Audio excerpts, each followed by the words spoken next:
the time when Our Lady appeared to the three children at Fatima, Portugal was under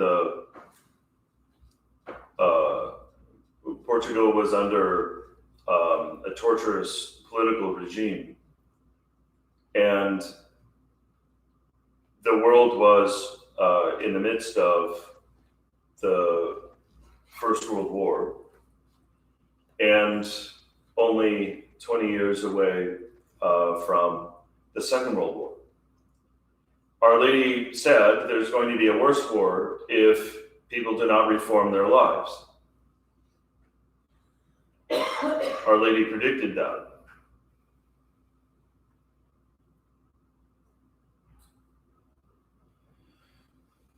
If people do not reform their lives, if they don't start going to Mass on Sundays and keeping the Lord's Day holy, if they don't stop offending our Lord by immodest behavior and dress, and many other evils besides, then God is going to punish the world with a war. War is punishment.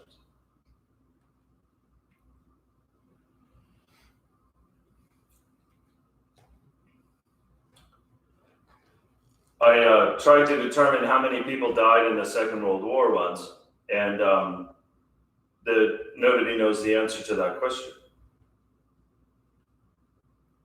There's a range. There's a range given. I think it's something, I'm a little fuzzy as to the number now. It's a little bit hard to understand. It's such a big number. But it's something in the order of, if I'm not mistaken, 50 to 80 million people.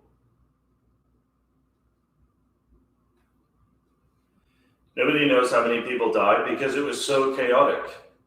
It was so chaotic, nobody can keep track.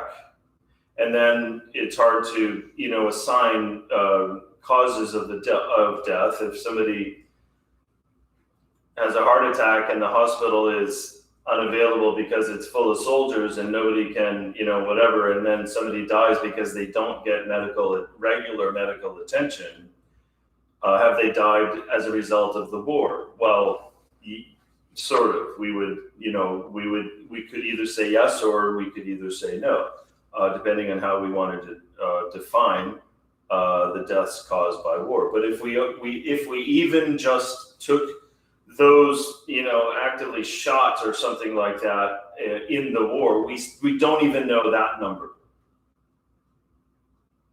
That's how horrific that war was. Our Lady predicted it, and she gave the cause. If men do not reform their lives, there is going to be a worse war. Now, so what's the solution to that? Why was she telling 3 young children in Portugal? How were they going to prevent a war?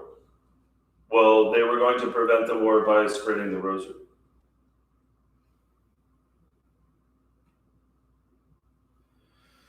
How can geopolitical forces that were so great, they enveloped the entire globe, how could they be altered in any way by the Rosary? The communists who were at that very moment taking over Russia didn't care 2 hoots about the Rosary, and they didn't care, they weren't going to listen to the 3 young children in Portugal. But as we know, she talked about the errors of Russia spreading around the world, and unfortunately we have a Marxist takeover of Canada happening before our very eyes.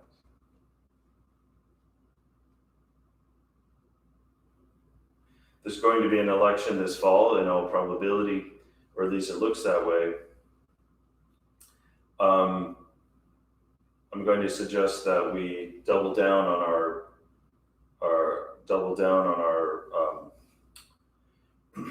our pious practices, especially with regard to the Rosary,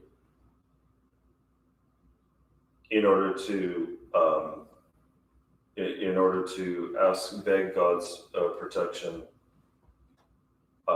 in this upcoming election. For as bad as things are, they could be much worse. And Our Lady's solution in 1917 was the Rosary. The solution in 2021 is the Rosary. For global geopolitical situations, we can solve them or alter them by the Rosary. And in this we see that it is the most humble thing doing the most tremendous thing. Our Lady chose the most humble way, and yet there was no one more incredible than she was. She is the Queen of all of earth and all of heaven. The angels are subject to her, not the other way around. And yet she never had an earthly crown, she never had an earthly throne, she never had any adulation whatsoever on the earth. She was underappreciated, even though the apostles did appreciate her. But I'm sure that they, in heaven, they grew in their appreciation of who she was exactly. She chose the most humble path to do the most incredible things. And so her rosary is very humble, and we would sometimes be tempted by the thought, well, this is not very useful because it's not doing anything. I don't see anything happening. But it's the most humble means that she has chosen. And therefore we are imitating her by choosing the humble thing.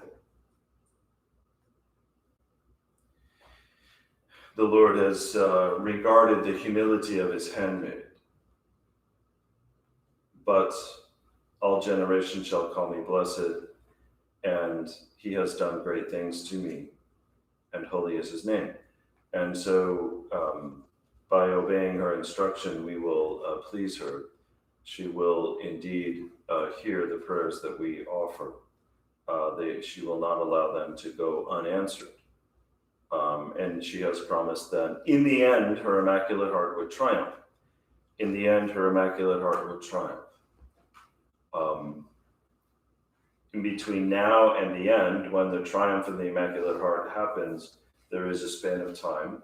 And in that span of time, we are going to need to be patient and perseverant. But we should do so with humility and confidence that we await the victory that she has promised.